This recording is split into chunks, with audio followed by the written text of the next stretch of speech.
बोलिए वृंदावन बिहारी लाल की जय। मानस कथा श्रृंखला की इस नवीन कड़ी में आप सबका स्वागत है। आइए प्रभु के चरित्र में रामचरितमानस के माध्यम से प्रवेश करें। बोलिए गोस्वामी तुलसीदास जी महाराज की जय।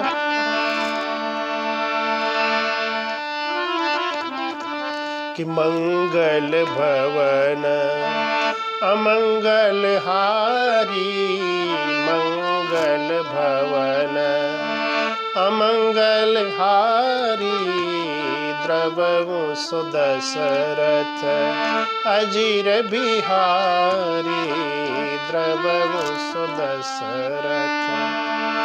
सो तुम जानहु अंतर्यामी, सो तुम जानहु अंतर्यामी, पूर्वहु मोर मनोरथ स्वामी, पूर्वहु मोर मनोरथ स्वामी, पूर्वहु मोर।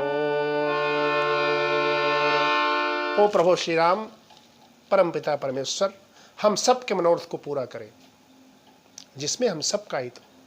जय विध नाथ होय हित मोरा, करहु सुबेग दास में तोरा। हम क्या कर सकते हैं प्रभु।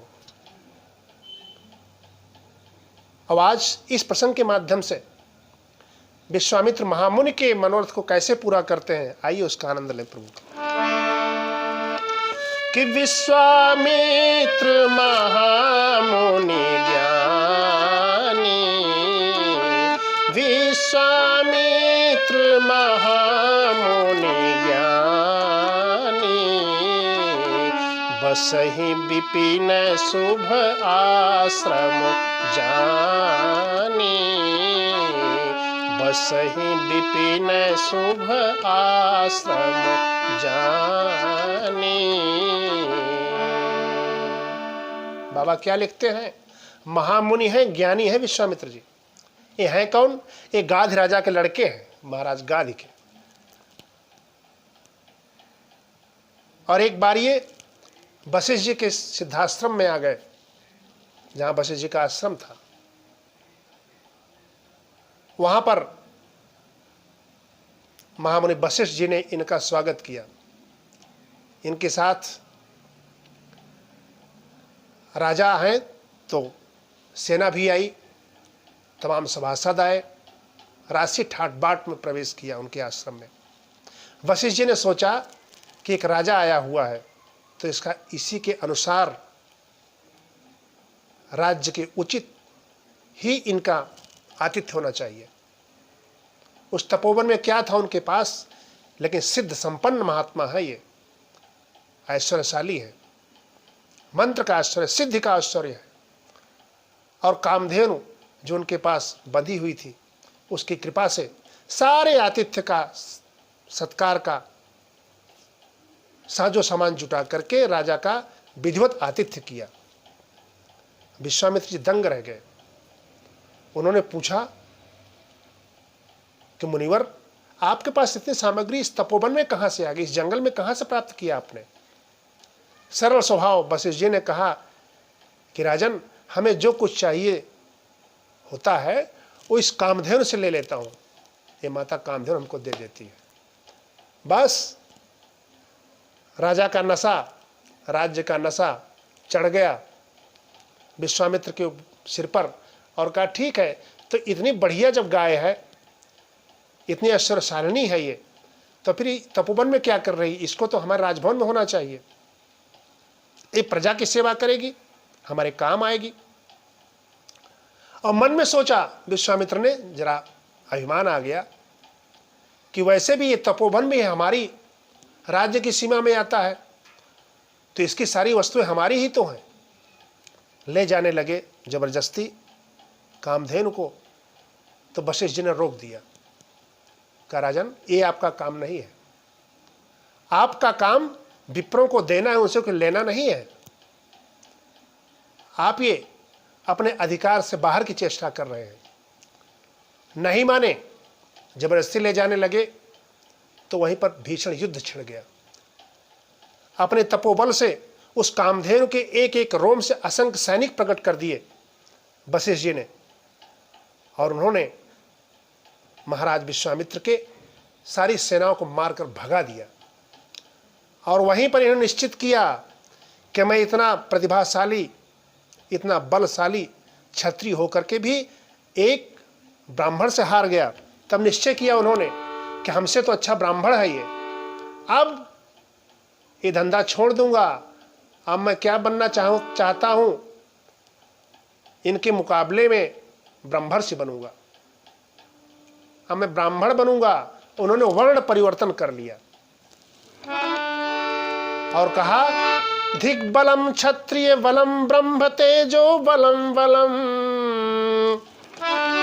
इसलिए अब निश्चित किया उन्होंने, सारा राजपाट छोड़ दिया विश्वामित्र ने, हिमालय पर्वत पर तपस्या किया। फिर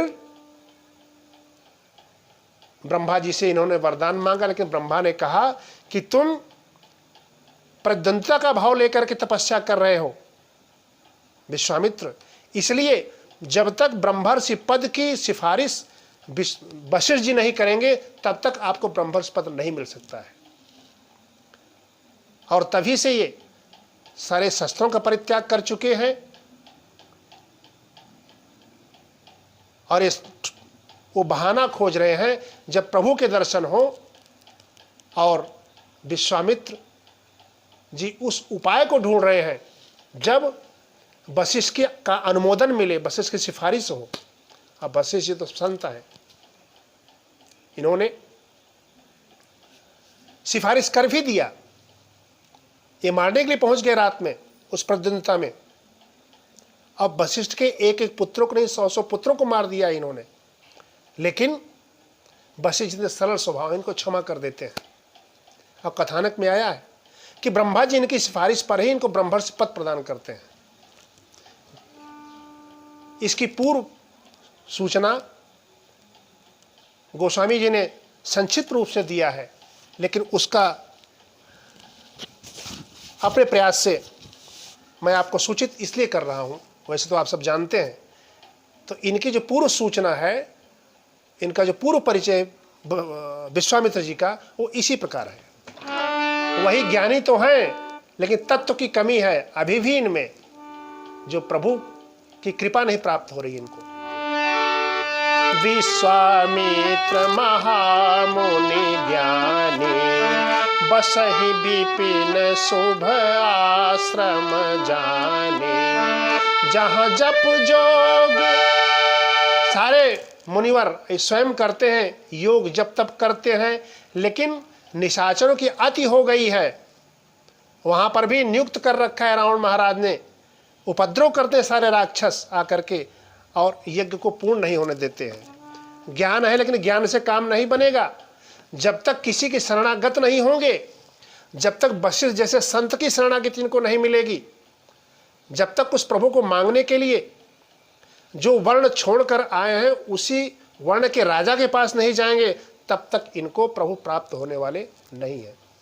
इस प्रसंग से गोस्वामी जी लिखते हैं कि भक्ति भाव होना चाहिए ज्ञान होते हुए भी, और शरणागति भी मिलनी चाहिए, तब प्रभु की कृपा मिलेगी।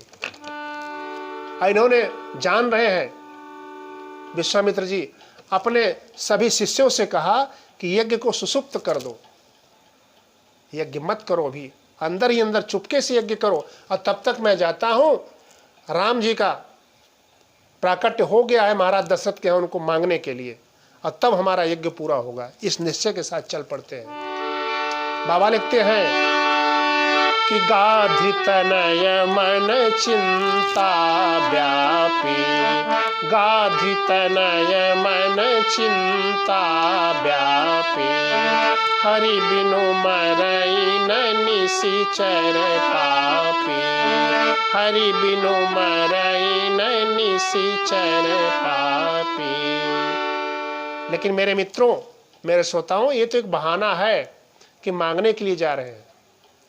सचमुच तो बाबा गोस्वामी जी कहते हैं कि ये तो प्रभु के दर्शन के लिए जा रहे हैं, और कहते हैं जब तक इन आँखों से उस नैनाभिराम स्वरूप के दर्शन नहीं होंगे, उस सांवले सरकार के दर्शन नहीं होंगे, तब तक ये आँखें तृप्त नहीं होंगी।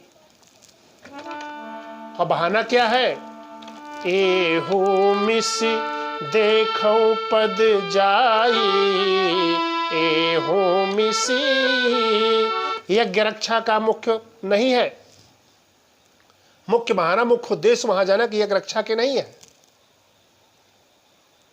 प्रभु के पद चरण कमलों के दर्शन का है, क्योंकि आंखें तभी सार्थक होती हैं जब प्रभु के दर्शन हो जाए, उन चरण कमलों के दर्शन हो जाए, उस मुखारविंद के दर्शन हो जाए, जिसके लिए कहते हैं अखियां हरि दर्शन की प्यासी, अखियां हरि दर्शन की प्यासी, देखन चाहत कमल नयन को, देखन चाहत कमल नयन को, निस दिन रहत उदास अखियां, निस दिन रहत उदास अखियां, अखियां हरि दर्शन की प्यासी, अखियां हरि दर्शन की प्यासी। इन आंखों से उनका दर्शन करना चाहते हैं। बाबा लिखते हैं एहू मिसी देखो पद जारी, करी बिनती आनो दो भाई। और कैसे हैं राम लक्ष्मण की जोड़ी? कैसी है? एक तो ज्ञान है और एक वैराग्य है। ज्ञान विराग सकल गुण ऐना, सो प्रभु मैं देखब भरी नैना, सो प्रभु मैं देखब भरी नैना। इस प्रकार से मनोरथ करते हुए जा रहे हैं। विविध प्रकार के मनोरथ करते जा रहे हैं रास्ते में कि प्रभु भी कैसे हैं। उन प्रभु को प्राप्त करने के लिए, उनकी कृपा को प्राप्त करने के लिए मैंने अपनी जाति बदल दी, वर्ण बदल दिया। क्षत्रिय था तो ब्रह्मर्षि बन गया। लेकिन प्रभु तो कहते हैं, विश्वामित्र सोच रहे हैं लेकिन वही प्रभु ब्रह्म कुल में आते तो ज्यादा अच्छा था, जिसके लिए मैं बना हूं, वर्ण बदला हूं। ब्रह्म है तो ब्रह्म कुल में आना चाहिए। प्रभु की भी क्या है महिमा कि हम जैसे सिद्धों के यहां पैदा होना चाहिए था उनको, जो परम सिद्ध प्राप्त महंत हैं, संत हैं, मंत्रवेत्ता हैं जो। लेकिन वो भी प्रकट हो गए तो कहां गए? गृहस्थ के आश्रम में, क्षत्रिय कुल में। मानो प्रभु कहना चाहते हैं कि विश्वामित्र जी, हमको प्राप्त करने के लिए किसी वर्ण को बदलने की जरूरत नहीं है। मैंने जिस व्यवस्था में, जिस अवस्था में जिसको जहां उत्पन्न किया है, उसी अवस्था और व्यवस्था में रह करके मेरी भक्ति करे, मैं उसी से प्रसन्न होता हूं। उसको प्राप्त करने के लिए धर्म और वर्ण बदलने की तो जरूरत ही नहीं है। इस बात की समझने की जरूरत है। आज इस प्रकार की समस्याएं हमारे समाज में, हमारे देश काल में आ रही हैं। तमाम प्रकार की लोलुपता दी जा रही है, हमको लालच दिए जा रहे हैं। वर्ण बदलो तो तुम्हारे बच्चों को इतने बढ़िया कॉन्वेंट स्कूल में एडमिशन, सारी सुविधाएं, 20-25 लाख जो भी धनराशि, सारी गृहस्थी, सारा कैरियर बन जाएगा।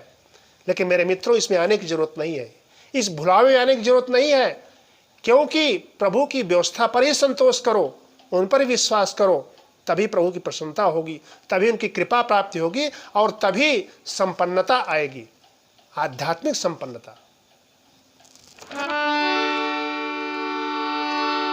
बाबा ये सोचते जा रहे हैं कि हमसे अच्छे तो गृहस्थाश्रम में है, और गृहस्थाश्रम कितना धन्य है, जहां पर भी एक संत को भी मांगने के लिए जाना पड़ता है। धन्यो गृहस्थाश्रम, हमारी श्रुतियां कहती हैं। ऐसा सोचते सोचते वो पहुंच जाते हैं कहां पर? सरजू के किनारे।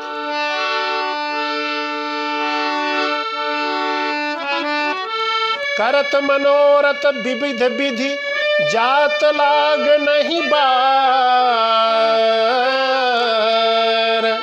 करी मज्जन सरजू जले, गए भूप दरबार, गए भूप दरबार।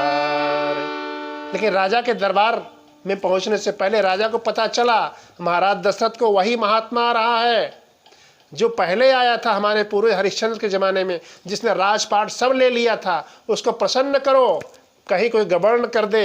और चले और बड़े विनय भाव से मुनियागमन सुना जब राजा, मुनियागमन सुना जब राजा, मिलन चलऊ लई विप्र समाजा।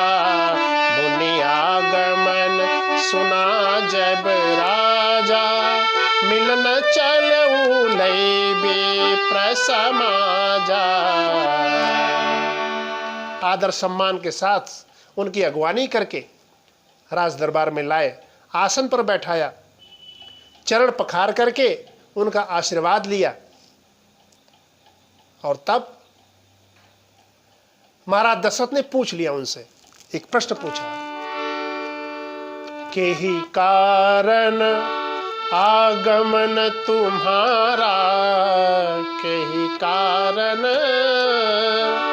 आगमन तुम्हारा, और कहु सो करत न लावो बारा। मानो थोड़ा सा कर्तृत्व अभिमान आ गया महाराज दशरथ के हृदय में, और उन्होंने बड़े विनय भाव से पूछा, महाराज आपका आगमन किस लिए हुआ है? आप आगमन का कारण बताएं। मैं तो परम धन्य हो गया हूँ, और उस उद्देश्य की पूर्ति के लिए मैं एक क्षण भी नहीं लगाऊंगा। और जिस प्रकार से आपके जिसलिए आप आए हैं, आपकी उद्देश्य की पूर्ति जिसलिए हो, जिस प्रकार हो, उसमें तुरंत करने के लिए तैयार हूँ। और बहुत पहले तो विश्वामित्र जी भूमिका बना रहे थे कि किस प्रकार कहूँगा, अपनी बात को किस प्रकार रखूँगा, लेकिन उनकी बात को रखने से पहले ही सारा मार्ग सरल कर दिया महाराज दशरथ ने। स्वयं ही पूछ लिया, तो बिना भूमिका के ही विश्वामित्र जी ने कह दिया, असुर समूह, बिना किसी भूमिका के, असुर समूह सतावहि मोहि, मैं जांचन आयो नृप तोहि। हे महाराज दशरथ, हे चक्रवर्ती नरेश, महाराज दशरथ, आपसे मैं कुछ मांगने के लिए आया हूँ। समस्या क्या है? समस्या ये है कि असुर समूह, राक्षसों का जो समुदाय है, जो वन में हमको आक्रांत रखता है, वो हमको जप योग यज्ञ इत्यादि कुछ नहीं करने दे रहा है। इसलिए मैं मांगने आया हूं। और मांगना क्या है? महाराज दशरथ कांप गए मन ही मन, क्या मांगने वाला है ये? और जिसका डर था वही हो गया। अनुज समेत देहु रघुनाथा, अनुज समेत देहु रघुनाथा, निशिचर बध में होबु सनाथा, निशिचर बध में होबु सनाथा, अनुज समेत देहु रघुनाथा। हे राजन, अपने पुत्र महाराज चक्रवर्ती नरेश, महाराज दशरथ, देखा विश्वामित्र ने कि उनकी मुखद्युति, उनके चेहरे की जरा चमक फीकी पड़ रही है, देना नहीं चाहते हैं। फिर बात को संभाला विश्वामित्र ने, कहा अनुज समेत लक्ष्मण के साथ राम को दे दो, और निशिचर बध मैं होब सनाता। देखिए बहुत अच्छी अर्धाली है, जिसलिए चले वहां पर इसके दो कारण रखे, किस लिए आए हैं यहाँ पर गोस्वामी जी ने अपने अर्धाली के माध्यम से। पहला कारण कि ये जो राक्षस गण हैं उनके यज्ञ को करने नहीं दे रहे हैं, इनकी रक्षा के लिए। और दूसरा कारण, एहू मिस देखूं पद जाई। और दोनों की परिपूर्णता यहां लिख रहे हैं, दोनों कारण को यहां पर दिखा रहे हैं गोस्वामी जी। निशिचर बध, हालांकि प्रमुख कारण ये नहीं निश्चर बध का, लेकिन जो अंत में बात कही जाती वही प्रमुख होती है। निशिचर बध, लेकिन आए किस लिए है? एहू मिस देखूं पद जाई। इस बहाने से आए हैं यहाँ पर, मुख्य काम वो नहीं है, वो तो प्राइमरी टास्क ये है। कौन सा? एहू मिस देखूं पद जाई। तो इसलिए यहां कह रहे हैं कि निश्चर बध में हो सना था, निश्चर बध में हो सना था। प्रभु मैं तो अभी तक अनाथ था क्योंकि राम मेरे पास नहीं थे। अब प्रभु को मांग करके पहले मैं सनात होऊंगा, और सनात हो जाऊंगा तो जो दूसरा काम है निश्चर बध का अपने आप ही पूरा हो जाएगा। दोनों काम की पूर्ति हो रही है यहाँ पर। और जब ये कहा तो नकार करने लगे, इनकार करने लगे। बाबा गोस्वामी जी लिखते हैं कि जैसे ही उनके इनकार के भाव को देखा वैसे ही और समझाने लगे। वशिष्ठ जी की तरफ मानो वो हाथ जोड़कर मन ही मन कह रहे हैं कि महर्षि वशिष्ठ, जब तक आपकी कृपा मेरे ऊपर हो नहीं होगी तब तक ये आपका शिष्य दशरथ है मुझको देने वाला नहीं है। इसलिए आज मैं सच्चे मन से आपके शरणागत हूँ। वशिष्ठ कहते हैं कि विश्वामित्र जी, आपका नाम अब सार्थक हुआ है, विश्व के मित्र अभी आप हुए हैं। और पहले तो स्वार्थ में अंधे थे, तब आपको ब्रह्मर्षि पद मिल ही नहीं रहा था। सारा संघर्ष आपके स्वार्थ को लेकर था। अब आप परमार्थ को लेकर आए हैं हमारे यहाँ, तो आपको खाली हाथ नहीं जाने दूंगा मैं, और आपके मनोरथ को पूरा करूंगा। मन ही मन मूक स्वीकृत मिल जाती है वशिष्ठ जी की। अब विश्वामित्र पुनः समझा रहे हैं। देहु भूप मन हर्षित। महाराज आप घबराइए नहीं और नाराज होकर के किसी चीज को मत दो, बल्कि प्रसन्नता पूर्वक दो। बाबा कहते हैं हमारे गृहस्थ आश्रम में भी जो कोई भी आए तो उसको नाराज होकर नहीं देना चाहिए, चाहे कोई भिक्षुक हो चाहे जो भी हो। प्रमुदित मन से, हर्षित मन से उसको दो, तब वो आशीर्वाद देगा। बाबा यही लिख रहे हैं, देहु भूप मन हर्षित तजहु मोह अज्ञान। महाराज दशरथ, अभी आप मोह में पड़े हुए हैं, पुत्र मोह में पड़े हैं, और इसीलिए आप अज्ञान का सा व्यवहार कर रहे हैं जैसे अज्ञानी करता है। बाबा कहते हैं कि राम आपके यहां रहने के लिए थोड़ी आए हैं, ये तो जगत कल्याण करने के लिए आए हैं। आपका पुत्र मोह है जो आड़े आ रहा है आपके कर्तव्य पालन में, तो प्रभु इससे बचिए। देहु भूप मन हर्षित तजहु मोह अज्ञान।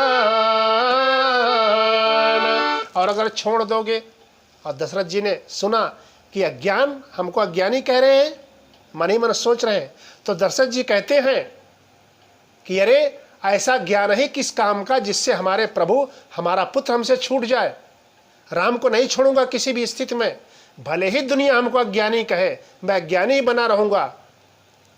इसलिए अब ये मुझको मिले हैं चौथे पन में, तो उनको छोड़ने वाला नहीं हूं। वो ज्ञान किस काम का जिससे प्रभु छूट जाए, मैं ज्ञान को ठोकर मारता हूं।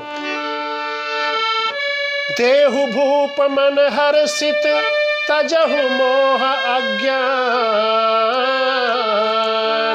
विश्वामित्र समझा रहे हैं, अगर तुम इससे हट जाओगे, मोह और अज्ञान को छोड़ दोगे, तो क्या होगा? धर्म भी तुम्हारे हिस्से में आएगा और सुयश भी मिलेगा तुमको, जिसके ये ये मानव शरीर मिला है हमको। धर्म सुजस प्रभु तुम कहो, तुमको धर्म और सुजस मिलेगा, और तुम जिसके लिए डर रहे हो, इन्ह कहाँ अति कल्याण, और तुम्हारे पुत्रों का तो अति कल्याण होगा। तब उनकी आंखें खुली महाराज दशरथ की, और कहते हैं अति कल्याण कैसे कह रहे हैं? तो उसी बात की सूचना है जो बचपन में चरण रेखाओं को देख करके बाबा भोलेनाथ ज्योतिषी बन करके आए थे और कहकर गए थे कि आपका लल्ला माता वन यात्रा करेगा और एक मुनि ले जाएंगे और सुंदर बहू ला कर देंगे। तो इससे इस बात का उन रानियों को तो पता है, लेकिन राजा को पता नहीं था, और जब पता चला तो फिर इनका ज्ञान जाता रहा। धर्म सुजस प्रभु तुम कहो, कहाँ अति कल्याण, इन कहाँ अति कल्याण, इनका अत्यंत कल्याण होगा। इसका रहस्योद्घाटन करते हैं बाबा गोस्वामी जी। लेकिन फिर भी अभी पुत्रमोह का अवशेष बचा हुआ है प्रभु महाराज दशरथ के हृदय में, इसलिए अभी भी नानुकर कर रहे हैं। और फिर कहते हैं कि चौथे पन पायो सुत चारी, चौथे पन पायो सुत चारी, विप्र बचन नहीं कहे वो बिचारी, विप्र बचन नहीं कहे वो बिचारी। जब आगे एक बार आपने किसी को कहने के लिए वचन हार गए तो नानुकुर क्यों कर रहे हैं? इसलिए दो व्यवस्थाएं दिया। जब आपको अति प्रसन्नता हो तो किसी को वचन मत दे बैठो, जरा सोच विचार करके करो। ये नहीं कि आपके लिए जान हाजिर है, प्राण दे दूंगा, एक एक रक्त की बूंद आपको समर्पित कर दूंगा। अब किसी आपके मित्र ने आपका रक्त मांग ही ले तो क्या करोगे? फिर विकल्प प्रस्तुत करोगे, ये नहीं हो नहीं, सोच विचार करके। अति प्रसन्नता में किसी को वचन मत दे बैठो, और अति क्रोध में कोई प्रतिज्ञा मत कर बैठो। जरा 2 मिनट शांत होकर तब काम करो, नहीं तो कहीं किसी से लड़ाई हुई लाठी से और आपने तुरंत बंदूक उठाया मार दिया तो फिर सारी बातें दूसरे पक्ष में चली जाएंगी, आपके हाथ में कुछ नहीं रह जाएगा। इसलिए क्रोध में जरा 2 गिलास ठंडा पानी पीकर सोचकर काम करोगे तो शांति रहेगी, तब व्यवस्था बनी रहेगी तुम्हारी। इसलिए अब यहां विकल्प प्रस्तुत करना पड़ रहा है। पहले कह दिया कि देत न लाओ 12, 1 मिनट में पूरा करूंगा महाराज, मांगिए क्या मांगना हो। आज जब विश्वामित्र ने मांग लिया तो फिर यहां विकल्प, ऐसा काम नहीं होना चाहिए कि चौथे पन पायो सुत चारे, विप्र बचन नहीं कहे वो बिचारे। ब्राह्मण देवता आप विचार कर नहीं मांग रहे हो। अरे विचार का क्या मांगना, आपने कहा और उसने मांग लिया। ऐसी पसोपेश में पड़े हुए हैं। इसके बाद किस प्रकार से